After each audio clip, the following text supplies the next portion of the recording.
नमस्कार मित्रांनो, मी प्राचार्य डॉक्टर जगदीश राठोड आणि आपण बघता माइंड गॅलेक्सी। आजचा आपला विषय आहे सर्वात महत्त्वाचा वाढ आणि विकास। आणि वाढ आणि विकास बघत असताना त्यांच्यामध्ये सर्वात महत्त्वाचं आहे की विकासाची जी तत्वे आहे ते विकासाची तत्वे बघत असताना सर्वात पहिलं तत्व असं आहे की कुठलाही विकास होत असताना ते कंटिन्युअस प्रोसेसनी होतं। विकास हा सातत्याने होत असतो। प्रत्यक्षात आपण बघतो आहे की त्यांच्यामध्ये जो नवीन अनुभव आहे, कौशल्य आहे, कुठल्याही प्रकारची क्षमता आहे त्या बालकांना घडवत असते, त्या लर्नरला किंवा अध्ययनार्थीला घडवत असते। ती घडवत असताना त्यांच्यामध्ये जे सतत बदल होत असतो, सातत्याने कुठल्याही प्रकारचं खंड पडत नाही, त्याला आपण सातत्याने विकास होतो असं आपण म्हणतोय। दुसरं जो आहे कंप्लाइड, म्हणजे कसं की इनिक्यू डेव्हलपमेंट ज्याला म्हणतो आपण, एक संध किंवा संकलित स्वरूपात विकास हा संकलित स्वरूपात होत असतो। संकलित स्वरूपात म्हणजे कसं, शारीरिक, मानसिक, भावनिक, सामाजिक ही विकासाची विविध अंग आहे। ह्या विविध अंग जरी असली तरी त्यांच्या ज्या वेळेस शरीरावर परिणाम होतो किंवा शरीरामध्ये त्याची एक प्रकारची विकासाची भिन्न जरी गती असली पण त्याचा परिणाम आहे, दृष्टीस जो पडणार आहे तो संकलित किंवा संकीर्ण स्वरूपाचा पडतो। म्हणून विकास हे संकलित स्वरूपात किंवा कंप्लाइड किंवा इनिक्यू डेव्हलपमेंट असं आपण त्याला म्हणत असतो। त्यानंतर सिक्वेशनल किंवा ऑर्डरली सिक्वेन्स। जे ऑर्डरली सिक्वेन्स म्हणजे कुठल्याही प्रकारचं जे विकास होत असताना ते एक प्रकारचं सिक्वेन्सनी होतं। व्यक्ती विकास जे आहे विशिष्ट क्रमाने किंवा विशिष्ट नियमाप्रमाणे होत असतो। आपण बघतोय अनेक बालकं आहे, ते बालकांचा विकासाचे टप्पे जर बारकाईने बघितल्यास आपल्याला एका दवाने लक्षात येत नाही। प्रथम तो जो लहान बाळ आहे जन्माला आल्यानंतर प्रथम जो लहान बालक जो आहे पालता पडेल, मग बसेल, मग रांगायला लागेल, त्यानंतर मग उभे राहायला लागेल, मग चालायला लागेल। म्हणजे एक प्रकारच्या विकासाची जी दिशा आहे ती विकास डोक्याकडून पायाकडे होत आहे असं आपल्याला निदर्शनास येईल। अशा प्रकारच्या विकासाला सिक्वेन्शनल किंवा ऑर्डरली सिक्वेन्स असं आपण म्हणतोय। जनरली जो विकास होत असतो जनरली टू स्पेसिफिक, म्हणजे विकास हा स्थूलाकडून सूक्ष्माकडे प्रगत होत जातो। जे अध्ययनार्थी आहे तो स्थूलाकडून सूक्ष्माकडे विकसित होत असताना सुरुवातीला त्यांच्या हालचाली अगदी स्थूल स्वरूपाचे आपल्याला निदर्शनास येईल। विशिष्ट दिशा त्यांची ठरलेली नसेल। मुलं जेव्हा प्रथम चालू लागेल किंवा हालचाल करेल, सफाईने हालचाल करत नाही, हळूहळू त्यामध्ये पहिले ढोबळमानाने हालचाल असते, नंतर हळूहळू त्यांच्यामध्ये सफाई येते। शरीरात स्थूलपणा जो असतो तो स्नायूचा जो विकास होत असताना स्नायू विकसित झाल्यानंतर त्यांच्यामध्ये क्रमानुसार स्टेप बाय स्टेप त्याचं सिस्टीम ठरलेली असते आणि त्या सिस्टीमनुसार मग आपल्याला लक्षात येते की यांच्यातले बारकावे काय आहे आणि ते कशा पद्धतीनं तो काम करतो आहे। महत्वाचं आहे की याच्यानंतरचं हॅपन्स ए डिफरंट रेट्स, डेव्हलपमेंटचे डिफरन्स रेट्स असतात किंवा प्रत्येक जे विकासाचा जो वेग असतो व्यक्तीच्या विकासाच्या वेगवेगळ्या वेगापेक्षा जो आहे वेगळा असतो। विकासाचा वेगापेक्षा वेगळा असतो म्हणजे काय, त्यांचा विकासाचा वेग प्रत्येकाचा सारखा नसेल, प्रत्येक भागासाठी सारखा नसते। म्हणजे हातापायांचा विकास वेगळ्या पद्धतीने होईल। त्याच्यानंतर किशोरावस्थेत जात असताना मुलांचे जे शिकण्याची प्रक्रिया आहे तो वेगळ्या पद्धतीने होईल। त्यांची विवेक शक्ती आहे ती वेगळ्या पद्धतीने वाढत आहे। पण आपण जे एकंदरीत त्याला पाहतोय त्याचे रेट्स डिफरन्स असेल। वेगवेगळ्या ठिकाणी वेगवेगळा विकास वेगवेगळ्या पद्धतीचं, म्हणजे बोलण्याचं विकास वेगळा, त्याचा चालण्याचा विकास वेगळा, शारीरिक विकास, मानसिक विकास, सामाजिक विकास, हे सगळे विकास जे आहे ना वेगवेगळ्या पद्धतीनं होताना आपल्याला दिसेल। त्यानंतरचं आहे continuous form gross to fine motor skills. म्हणजे आता कंटिन्युअस फॉर्म मध्ये जे gross to fine motor skill जे म्हणू आपण, ते नर्वस सिस्टीम जे असते त्या नर्वस सिस्टीम मध्ये जो बदल होणार आहे तो कसा बदल होतो।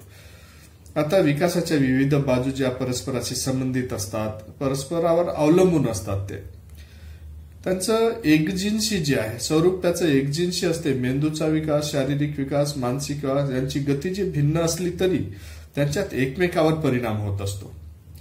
मेंदूचा विकास जरी कमी असं वाटत असला तर मानसिक विकासावर त्याचा परिणाम होतो. शारीरिक विकासावर समाधानकारक नसेल तर त्यांचा भावनिक व सामाजिक विकासावरही त्याचा परिणाम होतो. आणि ह्या सगळ्या गोष्टी एकत्रित स्वरूपात आपल्याला नंतर लक्षात येतात. आणि ते फाईन म्हणजे आपण म्हणतो जे नर्वस सिस्टीम आहे, ही नर्वस सिस्टीम ऑटोमॅटिक त्याचा इफेक्ट जाणू देत नाही, पण नंतर लक्षात येत असतो. त्याच्यानंतर आहे डेव्हलपमेंट इज इफेक्ट्स युनायटेडली. डेव्हलपमेंटची जे विकास असतो तो युनायटेडली असतं, एकसंध असतं, एकत्रित असतं.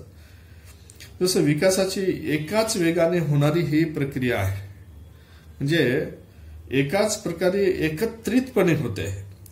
एकदम आता जे कुठलाही विकास आपल्याला एका दमाने दिसत नाही. एकदम बालकांची उंची वाढली आहे किंवा 2-3 वर्षात मेंदूचा विकास अतिशय जलद गतीने होत असतो असं आपण म्हणतो. त्याच वेळी मानसिक शारीरिक विकासाचा वेग तुलनेत कमी असेल. त्याच्यानंतर ज्ञानेंद्रिय जे आहे तर ज्ञानेंद्रियाचा विकास हळूहळू होईल. मग नंतर कधी कधी त्याचा जो आहे विशिष्ट मॅच्युरिटीच्या वेळेस जास्त स्पीड वाढेल. कमी म्हणजे प्रथमता जी आहे त्यांचे शारीरिक विकास हा जास्त असतो आणि नंतर त्यांचं गती जे आहे मग ती वाढते आहे. अशा पद्धतीने त्यांच्यामध्ये विकास होतो. Development stable at the time of childhood, म्हणजे आपण म्हणतो ना की ज्या वेळेस छोटं बालक असेल त्यावेळेस ते बालपणी थोडंसं विकास असं स्थिर असतं. विकासाचं स्वरूप बालपणीचा थोडं स्थिर असतो. मग हळूहळू विकास जे आहे त्याच्यामधलं व्यक्तिभेद दिसायला लागतात. बालकांचा विकास भराभर होतो तर काही वेळेस संत होतो. त्यांचा विकासाचा वेग ठराविक स्थिर असल्याने मुलांच्या विकासासाठी भविष्य आपण त्याच्या विकासासाठी काय करायला पाहिजे त्याचं भविष्य वर्तवलं जातं त्याच्यात. आणि त्यानंतर सांगितलं जातं की अशा पद्धतीने विकास ही व्हायलाच पाहिजे. आपण तसं निश्चय करतो किंवा त्या पद्धतीनं त्यांच्यासाठी पुरवतो, त्यांना भरवतो, त्यांना शिक्षण देतो, प्रशिक्षण देतो, ह्या सगळ्या गोष्टी करतात. त्याच्यानंतर development have the special steps, म्हणजे डेव्हलपमेंटचे स्पेशल स्टेप्स आहे. विकासाचे ठराविक टप्पे असतात व सर्व व्यक्तीच्या बाबतीत ते एकच असतात. म्हणजे विकासाच्या टप्प्यामध्ये जे आपण बघतोय व्यक्तीचा विकास सारखाच होत असतो व ठरलेल्या टप्प्यानुसार होत असतो.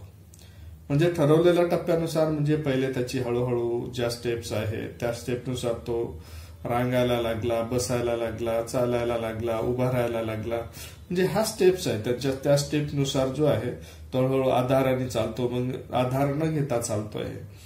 ह्या पद्धतीनं जे आहेत ते स्पेशल स्टेप्स आहेत, त्यानुसार स्टेप्सनुसार त्याच्यामध्ये बदल होत जातो. आता development from the head to the feet शिकवलंच येतं. आता हे सर्वात महत्वाचं आहे की हेड टू फीट म्हणजे काय, डोक्याकडून पायाकडे त्याचा विकास होत जातो असं आपण म्हटलं जातं. म्हणजे ज्या वेळेस जीवनाची ज्या वेळेस सुरुवातीचा काळ असतो ना त्या काळात विकासाच्या नंतरच्या काळापेक्षाही अधिक महत्वाचा असतो.